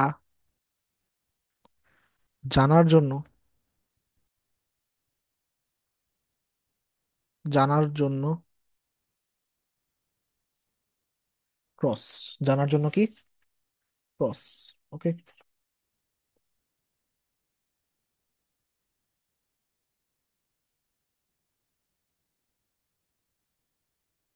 ওয়েট, কি হবে? Cross, wait some second, sorry for disturbance. জানার জন্য ক্রস, ওয়েট, ক্রস অর্থাৎ কি বলতেছি, যে যখন ধরো, মানে সাপোজ ধরো একটা F1 বা F2 জন, ওকে, সো এটা আমরা জানবো এটা কি হোমোজাইগাস হবে না হেটারোজাইগাস হবে। সো F1 বা F2 জন অর্থাৎ মানে যে প্রথম যে বংশধরটা, প্রথম বংশধরটা অথবা দ্বিতীয় বংশধরটা, F1 মানে হোমোজাইগাস হবে না হেটারোজাইগাস হবে, তা যদি আমরা জানতে চাই, তাহলে আমরা মাতৃবংশীয় কারো সাথে মানে সংকর করবো, এবং এই মাতৃ বংশটা অবশ্যই প্রচ্ছন্ন হতে হবে, মাতৃবংশটা অবশ্যই প্রচ্ছন্ন হতে হবে, অর্থাৎ যে প্যারেন্টালটা আছে এটা অবশ্যই কি হবে, প্রচ্ছন্ন হতে হবে। আর F1টা মানে কি আমরা জানি না, F1টা কি আমরা জানি না, অর্থাৎ এই F1 বা F2 এইটা কি তা জানার জন্য মাতৃবংশীয় প্রচ্ছন্ন জীবের সাথে যে ক্রস, তাকেই আমরা বলতেছি যে ব্যাকক্রস। আই রিপিট, টেক্সট ক্রস আর ব্যাকক্রস কিন্তু অনেক বেশি ইম্পর্টেন্ট। তো তাহলে টেক্সট ক্রস কি হইলো? টেক্সট ক্রস হইলো যে F1 জনুর মানে হেটারোজাইগাস বা কি বলতেছি, F1 জনুর হেটারোজাইগাস জীবের সাথে পিতৃ বা মাতৃবংশীয়ের যে কোনো একটা সদস্যের সাথে, পিতৃ মানে পিতৃ বা মাতৃবংশের যে কোনো একটা সদস্যের সাথে যদি ক্রস করি, তাহলে টেস্ট ক্রস। অর্থাৎ যে মানে F1 জনুকে পিতৃ বা মাতৃবংশের সাথে ক্রস করিয়ে জাস্ট টেস্ট করা, ওকে। অবশ্যই এটা হেটারোজাইগাস জীব নিয়ে টেস্ট করতে হবে, হেটারোজাইগাস জীব নিয়ে টেস্ট করতে হবে। হেটারোজাইগাসের সাথে পিতৃ বা মাতৃবংশীয়ের ক্রসকে, তাকে বলা হয় কি টেস্ট ক্রস। আর যে ব্যাক ক্রস যেটা, এটা যে F1 জনুটা কিরকম, হেটারোজাইগাস না হোমোজাইগাস, সেটা জানার জন্য মাতৃবংশীয় প্রচ্ছন্ন বৈশিষ্ট্যের সাথে আমরা যে ক্রসটা করব, তাকে বলবো কি ব্যাক ক্রস, ওকে। সো হোপফুলি কিছুটা তোমরা বুঝতে পারছো। অ্যান্ড সো সো প্রশ্নে ফিরে আসি আমরা। ওয়েট, আমরা এটা করলাম। সো তাহলে টেস্ট ক্রস, ব্যাক ক্রস কোথায় গেল? ওয়েট, ও সরি, ওকে। তাহলে প্রশ্ন কি চাইছে, F1 জনের একটি হেটারোজাইগাস জীবের টেস্ট ক্রস ঘটালে প্রাপ্ত ফিনোটাইপিক অনুপাতকে কি বলে? সো এখানে দেখো তুমি যে F1 জনের একটা হেটারোজাইগাস জীবের, অবশ্যই হেটারোজাইগাস লাগবে, একটা হেটারোজাইগাস জীবের টেস্ট ক্রস ঘটালে, ও এখানে তো টেস্ট ক্রস বলেই দিছে, ওকে। সো সাধারণত টেস্ট ক্রস হবে, এটা তো আমরা বুঝতেই পারছি, কিন্তু এখানে ফিনোটাইপিক অনুপাতটা কি হবে? সো আমরা মনে রাখবো এটা ফিনোটাইপিক অনুপাত হবে 1:1, ওকে। এটা ফিনোটাইপিক অনুপাত কি হবে? 1:1, 1:1, ওকে। তোমরা দেখবা বই যে মানে যখন টেস্ট ক্রস করবে তখন অলওয়েজ অনুপাত কি হবে? 1:1, ওকে। সো হোপফুলি বুঝতে পারছো। নেক্সট, সো নেক্সট কি চাইছে, যে যে জিন অন্য জিনের বৈশিষ্ট্য প্রকাশে বাধা দেয় তাকে কি বলে? সো আমরা এর আগেই পড়ে আসছি যে বাধা দিবে তাকে আমরা বলি অ্যাপিস্টেটিক জিন। রিপিট আসছে, দেখছো? আচ্ছা। আচ্ছা, কোন গ্রুপের রক্তে অ্যান্টিবডি, মানে এ এবং বি দুইটাই বিদ্যমান, অ্যান্টিবডি এ এবং বি দুইটাই বিদ্যমান। সো আমরা জানি যে ও গ্রুপের রক্তে অ্যান্টিবডি এ এবং বি দুইটাই থাকবে, কারণ এখানে কোনো কি নাই, অ্যান্টিজেন নাই। নেক্সট, মেন্ডেলের প্রথম সূত্রের ব্যতিক্রম নয় কোনটি? আমরা জানি মেন্ডেলের প্রথম সূত্রের ব্যতিক্রম হচ্ছে অসম্পূর্ণ প্রকটতা। তারপর হচ্ছে আহ, ঘাতক জিন, এটা যার আরেক নাম হচ্ছে লিথাল জিন, এটার আরেক নাম হচ্ছে লিথাল লিথাল জিন। এবং হচ্ছে পরিপূরক জিন, সমপ্রকটতা। এখন পরিপূরক জিন তো প্রথম সূত্রের ব্যতিক্রম না, পরিপূরক জিন হচ্ছে কি দ্বিতীয় সূত্রের ব্যতিক্রম, সমপ্রকটতা হচ্ছে প্রথম সূত্রের ব্যতিক্রম। ওকে, সো নেক্সট, প্রকট অ্যাপিস্টেসিসের, ওয়েট সাম সেকেন্ডস, প্রকট অ্যাপিস্টেসিসের জীবন জিনের ফলে F2 জনিতে যে অপত্য, মানে ক্রোমোজোম বা অপত্য জীব উৎপন্ন হয়, তার অনুপাত দাঁড়ায়। এখন যখন প্রোকোটোপিস্টিসিস, আমরা জানি প্রোকোটোপিস্টিসিসের ফলে F2 জনুতে অর্থাৎ শেষ জনুতে হবে 13:3। ওকে, সো নেক্সট। আচ্ছা, বলতেছে সরীসৃপের যুগ বলা হয় কোন যুগকে? ওকে, সো আমরা মনে রাখবো ভাইয়া, সরীসৃপের যুগ হচ্ছে মেসোজোইক যুগ। এই কোশ্চেনটা কিন্তু অনেক ইম্পর্টেন্ট। কোনটা কার যুগ এটা অনেক বেশি ইম্পর্টেন্ট, সেজন্য আমরা কোনটা কার যুগ একটু দেখে নিব, কোনটা কার যুগ একটু দেখে নিব। ওকে, তো দেখো ভাইয়া স্তন্যপায়ীর যুগ কি তাহলে? সিনোজোইক যুগ। স্তন্যপায়ীর স্তন্যপায়ীর যুগ হচ্ছে কি সিনোজোইক যুগ। তারপর সরীসৃপের যুগ কি? মেসোজোইক যুগ, মাত্র দেখিয়ে আসলাম। প্যালিওজোইক যুগ কি? এটা হচ্ছে মাছের যুগ। প্যালিওজোইক যুগ কি? মাছের যুগ। আরো বেশি মনে রাখবে এই যে মাছের যুগটা, এটা হচ্ছে ডেভোনিয়ান পিরিয়ডের অন্তর্ভুক্ত। এটা ডেভোনিয়ান পিরিয়ডের অন্তর্ভুক্ত। অনেক সময় ভিতর থেকে দিলে দিতে পারে, ডেভিয়নিয়ান পিরিয়ডের অন্তর্ভুক্ত হোয়াট এভার, একটু জাস্ট মনে রাখবা, মূলত বেশিরভাগ আছে প্যালিওজোইকটাই। ওকে, সো প্যালিওজোইক কি? মাছ। ওকে, তারপর হচ্ছে প্রোটেরোজোইক, আদ্য প্রাণী। আর্কিওজোইক, কোনো জীবাশ্ম নেই। ওকে, সো আর্কিওজোইকটা ইম্পর্টেন্ট, প্যালিওজোইকটা ইম্পর্টেন্ট, উপরে তিনটা ইম্পর্টেন্ট। সো এটা পরে রাখবা। ওকে, এটা অনেক বেশি ইম্পর্টেন্ট। ওকে, এগুলো একটু পরে রাখবা। ওকে, সিনোজোইক কোনটা, মেসোজোইক কোনটা? ওকে, সো আমরা তো আর এর থেকে বেশি ইম্পর্টেন্ট সরীসৃপের যুগ কোনটা, মেসোজোইক যুগ। ওকে, সো একটু দেখে রাখবা। নেক্সট। আচ্ছা, মনোহাইব্রিড ক্রসে কালো ও বাদামি বর্ণের গিনিপিগের মধ্যে ক্রস করানো হলে তাদের অনুপাত কি হবে ভাইয়া? এখানে দেখো ভাইয়া, মনোহাইব্রিড ক্রসের কথা বলছে। এখন আমরা জানি মনোহাইব্রিড, এটা নিশ্চয়ই ব্যতিক্রমের কথা বলে নাই। তো মনোহাইব্রিড ক্রস যেহেতু বলছে, আমরা জানি মনোহাইব্রিড ক্রসের মানে বেদিক ইয়া হচ্ছে 3:1, 3:1। ওকে, সো ওই নেক্সট। ওকে, দেখো, সংযোগকারী যোগসূত্র আর্কিওপটেরিক্স পাখির আবির্ভাব কোন যুগে? সো আমরা এই যে পড়ে আসছি, এটা হচ্ছে জুরাসিক যুগে। আর্কিওপটেরিক্স কবে? জুরাসিক যুগে। ওকে, সো নেক্সট, অ্যান্টিবডি কখন ব্যবহার করা হয় ভাইয়া? এটা একটু মনে রাখবা যে আমাদের মাঝে মাঝে মায়েদের কি হয়, যখন সেম ব্লাড, মানে ব্লাড রিলেটিভের মধ্যে বিয়ে হয় বা মানে এমনিও হতে পারে। সো বেশিরভাগ ক্ষেত্রে ব্লাড রিলেটিভ ক্ষেত্রে এটা বেশি দেখা যায়, তো যাই হোক। সো যখন মায়েদের রক্তের গ্রুপ নেগেটিভ হবে, কি বললাম, মায়েদের রক্তের গ্রুপ নেগেটিভ হবে এবং পিতার রক্তের গ্রুপ পজিটিভ হবে, অর্থাৎ মানে একটাতে মায়ে কোনো RH থাকবে না এবং পিতাতে RH থাকবে, তখন কি হয়, মায়ের যে প্রথম প্রথম প্রথম যে সন্তান, সে সময় কোনো প্রবলেম হয় না, কিন্তু দ্বিতীয় সন্তানের সময় বিভিন্ন ধরনের প্রবলেম দেখা দেয়, যেমন জন্ডিস, এবং অনেক সময় শিশু জন্ম হয়ে কয়েক ইয়ার মধ্যে মারাও যায়। সো এই ধরনের প্রবলেম দেখা দেয় এবং এই প্রবলেমগুলোকে বলা হয় অ্যারিথ্রোব্লাস্টোসিস ফিটালিস। অ্যারিথ্রোব্লাস্টোসিস, মনে রাখবা যে নিউবর্ন বেবি যে হিমোফিলিয়া হয়, এটা হচ্ছে অ্যারিথ্রোব্লাস্টোসিস ফিটালিস। ওকে, ব্লাস্টোসিস, ইংলিশ নামটাও মনে রাখবা, haemophilia of newborn baby, erythroblastosis fetalis. এটা জিএসটিতে একবার আসছিল, এই এরিথ্রোব্লাস্টোসিস ফিটালিস। ওকে, এটা কি, যখন মায়েদের যখন নেগেটিভ রক্ত থাকে, তখন প্রথম সন্তানের ক্ষেত্রে কোনো সমস্যা না হলেও সেকেন্ড সন্তানের ক্ষেত্রে এরিথ্রোব্লাস্টোসিস ফিটালিস দেখা যায়। কিন্তু ভাইয়া, এই রোগটাকে দমন করার জন্য বিজ্ঞানীরা এক ধরনের ইনজেকশন আবিষ্কার করছেন। এই ইনজেকশনটা হচ্ছে anti injection. Anti Rh anti Rh injection. এবং এই ইনজেকশনটাকেই বলা হয় মূলত অ্যান্টি ডি ইনজেকশন। ওকে, সো এখানে বলতেছে অ্যান্টি ডি অ্যান্টিবডি কখন ব্যবহার করা হয়। সো এখানে দেখো ভাই কি কি আসছে, রক্ত সঞ্চালন জটিলতায়, রেসাস ফ্যাক্টর জনিত জটিলতা, হ্যাঁ অবশ্যই বি নাম্বারটা, রেসাস ফ্যাক্টর জনিত যে জটিলতা অর্থাৎ RH ফ্যাক্টরের কারণেই মূলত এই অ্যান্টি ডি ইনজেকশনটা ব্যবহৃত হয়। Okay, so next. 42। কোনো জীবের দুইটি ভিন্নধর্মী অ্যালিল থাকলে তাকে কি বলা হয়? সো আমরা জানি যে যদি দুইটি ভিন্নধর্মী অ্যালিল থাকে তাহলে তাকে বলা হয় মানে দুইটা এক না। ওকে, সো দাঁড়াও, ওয়েট। আচ্ছা, দুইটা অ্যালিল যদি ভিন্নধর্মী না হয় মানে ভিন্নধর্মী হয় তাহলে সেম হলে কি আমরা জানি হোমো। সেম হলে কি হোমো, এই যে দুইটা ভিন্নধর্মী না হলে এটা যদি সেম হয় তাহলে হবে হোমো, আর ডিফারেন্ট হলে এটা হবে হেটারোজাইগাস। তাহলে মাল্টিপল অ্যালিল কি? মনে রাখবা যদি তিনটি জিন থাকে অর্থাৎ দুটির জায়গায় মানে সাধারণত দুইটা জিন থাকলে তাকে আমরা একটাকে আরেকটার অ্যালিল বলি, তাহলে তিনটি জিন থাকলে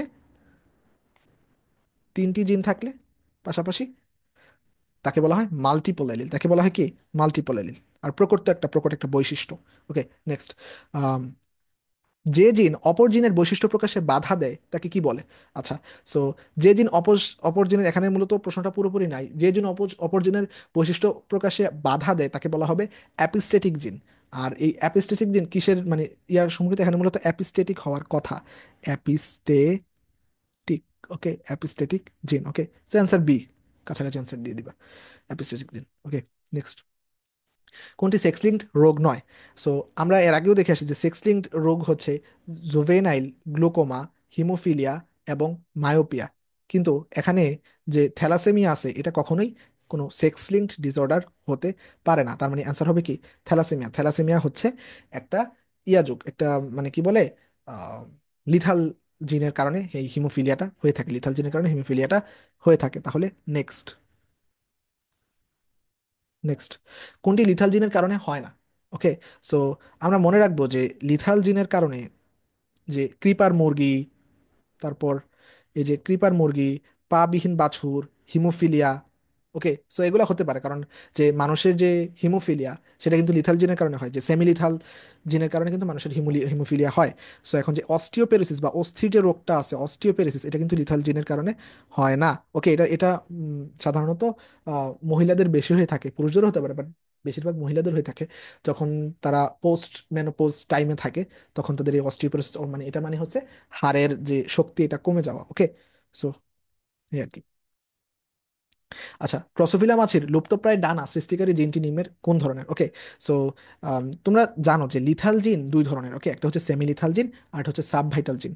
সো মনে রাখবো সেমি লিথাল জিনের ক্ষেত্রে কি হয়, sub vital, semi lethal sub lethal বলছে না, সাব লিথাল না, সাব ভাইটাল জিন, ওই বাকিগুলা অন্য।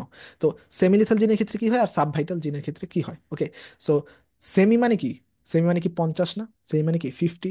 সো মনে রাখবো সেমি লিথালের ক্ষেত্রে 50%-এর বেশি জীব মারা যায়, এবং সাবভাইটালের ক্ষেত্রে, সাব ভাইটাল এটার ক্ষেত্রে 50%-এর কম জীব মারা যায়। ওকে, সো এখানে একটা মানুষের আর একটা ড্রসোফিলা মাছের লুপ্তপ্রায় ডানা, এখন মনে রাখবো কিভাবে যে কোনটা মাছের ক্ষেত্রে আর কোনটা মানুষের ক্ষেত্রে? সো আমি ভেবে মনে রাখি যে মানুষ সবসময় বেশি মরে, মানুষ সবসময় বেশি মরে, দেখো মানে ইদানিং ছটফট মানুষ মরে যায়। ওকে, বলা যায় না কখন কি হয়, আল্লাহ ভালো জানে। যাই হোক, সো সেমিলিথাল জিন আমরা মনে রাখি যে মানুষ সবসময় যেহেতু বেশি মারা যায় সেহেতু 50%-এর বেশি জীব মারা যাবে মানুষের ক্ষেত্রে, আর প্রাণী যেহেতু কম মারা যাবে তাই এটা হবে ড্রসোফিলা মাছের ক্ষেত্রে। অর্থাৎ ড্রসোফিলার মাছের যে লুপ্তপ্রায় ডানা সেটার ক্ষেত্রে ড্রসোফিলা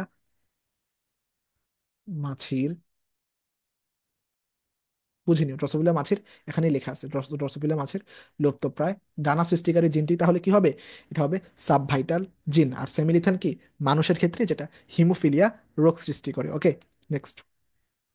মানুষের আবিষ্কৃত সেক্স লিঙ্কড জিনের সংখ্যা কত?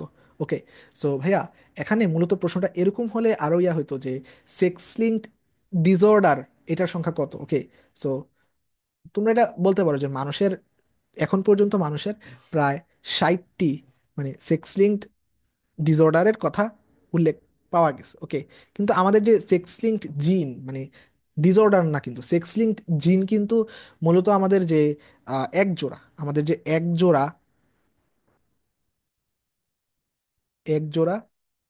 সেক্স লিঙ্কড জিন। ওকে, আমাদের সেক্স ক্রোমোজোম যেটা সেক্স লিঙ্কড জিন। ওকে, এক জোড়া। সো এখানে যদি ব্ল্যাঙ্ক অ্যান্সার থাকে তাহলে এটা হবে ব্ল্যাঙ্ক। ওকে, আর না থাকলে তোমরা ইয়া দাগাতে পারো, বাট এটা কিন্তু ব্ল্যাঙ্ক হয় অ্যান্সার। ওকে, কারণ আমাদের সেক্স লিঙ্কড ডিসঅর্ডারের কথা এখন পর্যন্ত প্রায় 60টা সেক্স লিঙ্কড ডিসঅর্ডারের কথা উল্লেখ পাওয়া গেছে, বাট সেক্স লিঙ্ক জিন কিন্তু দুইটা। ওকে, সো হোয়াট এভার, হোপফুলি তোমাদেরকে বোঝাতে পারছি। ওকে, সো ব্ল্যাঙ্ক না থাকলে তোমরা 60 দাগাবা। ওকে, নেক্সট।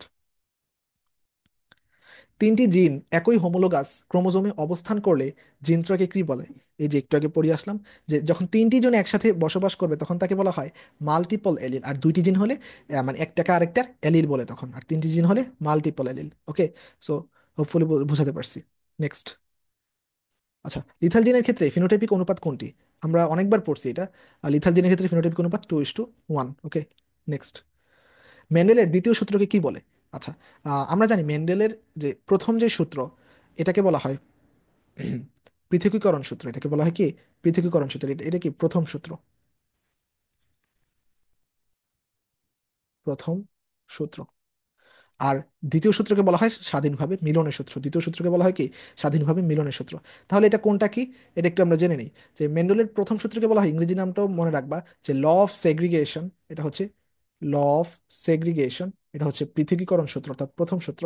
আর স্বাধীনভাবে মিলনের যে সূত্র, এটা হচ্ছে দ্বিতীয় সূত্র। স্বাধীনভাবে মিলনের যে সূত্র, সেটা হচ্ছে দ্বিতীয় সূত্র। এটা হচ্ছে law of independent assortment. Law of independent assortment. Hopefully তোমরা এগুলো জানো। Okay, so next. বলতেছে যে আম, পৃথকীকরণের সূত্র একটি বিশুদ্ধ কালো বর্ণের গিনিপিগের সাথে একটি বিশুদ্ধ বাদামি বর্ণের গিনিপিগের সংকরায়ন ঘটালে F2 গিনিপিগের মানে কালো বাদামি বর্ণের অনুপাত কি হবে? ওকে, সো এখানে যেহেতু বলেই দিয়েছে পৃথকীকরণ, এর আগে এরকম একটা সম্ভবত এমসিকিউ ছিল যে পৃথকীকরণের সূত্র অনুযায়ী বিশুদ্ধ কালো বর্ণের এটা কি হবে। তো পৃথকীকরণ সূত্র তার মানে কি? আমাদের এটা প্রথম সূত্র, তাই না বাবা? এটা হচ্ছে কি আমাদের প্রথম সূত্র। আর প্রথম সূত্রের ক্ষেত্রে F2 জনুতে, F2 জনুতে ফিনোটাইপিক অনুপাত কি হবে? 3:1। ওকে, কি হবে? 3:1। ওয়েট, এটা হবে কি? 3:1। তাহলে নেক্সট। ওকে, আচ্ছা। লিথাল জিনের প্রভাবে মেন্ডেলের মনোহাইব্রিড ক্রসের, লিথাল জিনের প্রভাবে মেন্ডেলের যে মনোহাইব্রিড ক্রসে F2 জনুর ফিনোটাইপিক অনুপাত 3:1 এর পরিবর্তে কি হয়? আমরা জানি লিথাল জিনের প্রভাবে এটা 1:2:1 হওয়ার কথা ছিল, বাট একটা জীব মারা যায়, এর ফলে 2:1 হয়। ওকে, অনেকবার বলছি। আচ্ছা, প্রথম সংকর বংশধরের সাথে প্রচ্ছন্ন বংশধরের ক্রসকে কি বলে? বলতেছে প্রথম সংকর ইয়ার সাথে প্রচ্ছন্ন বংশধরের ইয়াকে কি বলে? এখন আমরা টেস্ট ক্রসে কি জানি? যদি আমরা হেটারোজাইগাস জীবের সাথে মাতৃবংশের যে কোনো একটাকে ইয়া করি, তাহলে আমরা তাকে টেস্ট ক্রস বলি। বাট ব্যাক ক্রসের ক্ষেত্রে আমরা যে প্যারেন্টালটার সাথে ক্রস করাবো, এটা কিন্তু অবশ্যই বিশুদ্ধ প্রচ্ছন্ন হতে হবে। ওকে, তাহলে প্রথম সংকরের বংশধরের সাথে প্রচ্ছন্ন বংশধরের যে ক্রস করব, এটা যদি প্রচ্ছন্ন অবশ্যই হতে হয়, তাহলে আমাকে এটা ব্যাক ক্রস লাগবে। এটা কি? Back cross. আর টেস্ট ক্রসের সময় একটার সাথে করালেই হয়, এটা প্রচ্ছন্ন মানে নির্দিষ্ট না। বাট ব্যাক ক্রসের ক্ষেত্রে এটা নির্দিষ্ট, যে বিচ্ছিন্ন মানে প্রচ্ছন্ন বংশধরের সাথেই ক্রস করতে হবে। ওকে, নেক্সট। আচ্ছা, মনোহাইব্রিড ক্রসের জিনোটাইপিক অনুপাত কত? ওকে, মনোহাইব্রিড ক্রসের জিনোটাইপিক অনুপাত কি? এখন ভাইয়া, আমরা জানি যে আমাদের যে একটা হচ্ছে ডাইহাইব্রিড ক্রস, একটা হচ্ছে মনোহাইব্রিড ক্রস। মনোহাইব্রিড ক্রসের যে আমরা ফিনোটাইপিক অনুপাত আমরা জানি যে 3:1 হচ্ছে কি? ফিনোটাইপিক অনুপাত। ফিনোটাইপিক টাইপিক অনুপাত। এখন ফিনোটাইপিক অনুপাত যদি 3:1 হয়, তাহলে জিনোটাইপিক অনুপাত হবে 1:2:1। 1:2:1, এটা হচ্ছে জিনোটাইপিক অনুপাত।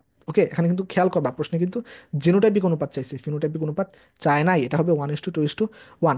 কারণ কি? মানে একটা হয় প্রকট, আর দুটা হয় মানে প্রকট বৈশিষ্ট্য প্রকাশ পায় বাট সংকর, কি বললাম? একটা হয় কি প্রকট, আর একটা হচ্ছে সংকর, বাট বৈশিষ্ট্য কিন্তু প্রকটেরই পাবে, সংকর হলেও প্রকটেরই বৈশিষ্ট্য পায়। আর একটা হচ্ছে কি আর একটা হচ্ছে প্রচ্ছন্ন। প্রচ্ছন্ন। ওকে, সো তাহলে এই এটার মধ্যে 1 2 3 4, অর্থাৎ চারটা জীবের মধ্যে প্রথম যে তিনটা, প্রথম যে তিনটা, এই তিনটার কারণে মানে ফিনোটাইপিক অনুপাত তখন হবে 3:1। আর যেহেতু জিনোটাইপিক অনুপাত, তাহলে 1:, এই দুইটার জন্য 2:1। ওকে, হোপফুলি বুঝতে পারছো কি বুঝাইছি। ওকে, প্রকট প্রথমটা, মাঝখানে দুইটা সংকর, বাট প্রকাশ পাবে প্রকটেরটাই প্রকাশ পাবে কি? বৈশিষ্ট্য প্রকাশ প্রকট। ওকে, একটু বুঝে নিও। বৈশিষ্ট্য প্রকাশ কি? প্রকট। ওকে, সো হোপফুলি বুঝতে পারছো। নেক্সট। আচ্ছা, সন্তান কন্যা হবে যদি, না, আচ্ছা, সন্তান কখন কন্যা হয় ভাইয়া? বাবার পুরুষ হরমোনের ঘাটতি থাকলে না, এই কারণে তো হয় না। সো মায়ের স্ত্রী হরমোনের আধিক্য হয় এটাও না। এটা তো মানে সন্তান হওয়ার ক্ষেত্রে, এটা তো কন্যা বা ইয়ার ক্ষেত্রে কোনো সমস্যা না। ওকে, তাহলে সন্তান এক্স ওয়াই ক্রোমোজোম বিশিষ্ট হলে আমরা জানি সন্তান যখন এক্স ওয়াই হয় তখন হয় ছেলে, এক্স ওয়াই হলে তখন হবে ছেলে। বাট যখন সন্তান এক্স এক্স হবে তখন মেয়ে হবে, অর্থাৎ সন্তান কন্যা সন্তান হবে। ওকে। ওকে, তাহলে নেক্সট। আচ্ছা, নিচের কোনটি লিঙ্কড বৈশিষ্ট্য? আচ্ছা, আমরা জানি পলিজেনিক ইনহেরিটেন্স। কি জানি ভাইয়া বললাম? Polygenic inheritance. এখানে প্রথম তিনটা বৈশিষ্ট্য তুমি যদি একটু খেয়াল করো, যে গাঢ় বর্ণ, বর্ণান্ধতা এবং, সরি বর্ণান্ধতা না, এই গাঢ় বর্ণ এবং যে চোখের রং, এই দুইটা, এই দুইটা হচ্ছে পলিজেনিক ইনহেরিটেন্স। এই দুইটা কি? Polygenic inheritance.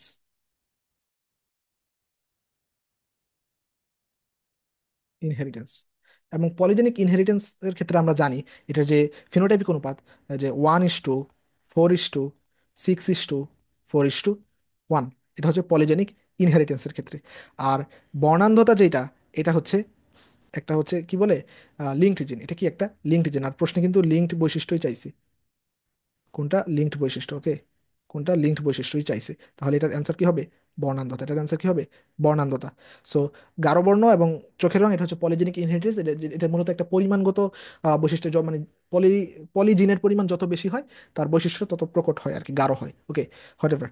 তারপর হচ্ছে সিস্টিক ফাইব্রোসিস। ওকে, সো সিস্টিক ফাইব্রোসিস আমরা জানি কি একটা লিথাল জিনের কারণে হয়, এবং সিস্টিক ফাইব্রোসিস মানুষের যে ভিতরে অ্যান্টেরোসাইডে হয়, যেমন শ্বসনতন্ত্র,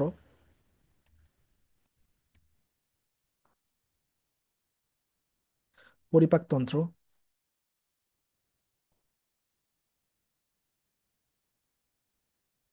এবং জননতন্ত্রে হয়ে থাকে। এবং কি কোথায় হয়ে থাকে? জননতন্ত্রে হয়ে থাকে। সো এগুলো একটু তোমরা জেনে নিবে, এগুলো হচ্ছে সিস্টিক ফাইব্রোসিস। ওকে, সো নেক্সট। নেক্সট বলছে প্রকট এপিস্টিসিস অনুপাত কি? সো আমরা জানি যে প্রকট এপিস্টিসিস একটা প্রকট বৈশিষ্ট্য অবশ্যই, তো প্রকট এপিস্টিসিসের অনুপাত একটু বেশি বেশি হবে। অলরেডি বলে আসছি যে এটা হবে কি 13:3, 13:3। ওকে, সো এই ছিল আমাদের আজকের ক্লাস। অ্যান্ড হোপফুলি ক্লাসটা তোমরা বুঝতে পারছো, অ্যান্ড এর মাধ্যমে আমাদের রাজশাহী বিশ্ববিদ্যালয়ের জিনতত্ত্ব ও বিবর্তন চ্যাপ্টারটি শেষ হলো। অ্যান্ড হোপফুলি ক্লাসটা তোমরা এনজয় করেছো। অ্যান্ড যদি তোমাদের ক্লাসটা ভালো লাগে তাহলে তোমরা সাবস্ক্রাইব করতে পারো, আর যদি ভালো না লাগে দরকার নেই সাবস্ক্রাইব করার। অ্যান্ড তোমরা তোমাদের বন্ধুদের মাঝে শেয়ার করতে পারো। অ্যান্ড তোমরা আর কোন কোন বিশ্ববিদ্যালয়ের কোশ্চেন ব্যাংক সলভ চাও, এরকম আর কোন ক্লাস চাও কিনা তা আমাকে জানাতে পারো। কারণ তোমাদের চাওয়ার উপর ভিত্তি করে আমি ক্লাস দিব। আম, তোমাদের চাওয়ার উপর নির্ভর করে যে আমি সামনে আর কি ক্লাস দিব। সো ভালো থাকো, সুস্থ থাকো সবাই। অ্যান্ড ক্লাসটিতে কোনো ক্লাসটি করতে গিয়ে কোনো সমস্যা ফেস করেছো কিনা তা তা আমাকে জানাবে। এবং কোথাও বুঝতে না পারলে কমেন্টে তা আমাকে জানাতে পারো। তাহলে টিল দেন সবাই ভালো থাকো, সুস্থ থাকো। আল্লাহ হাফিজ। ওকে।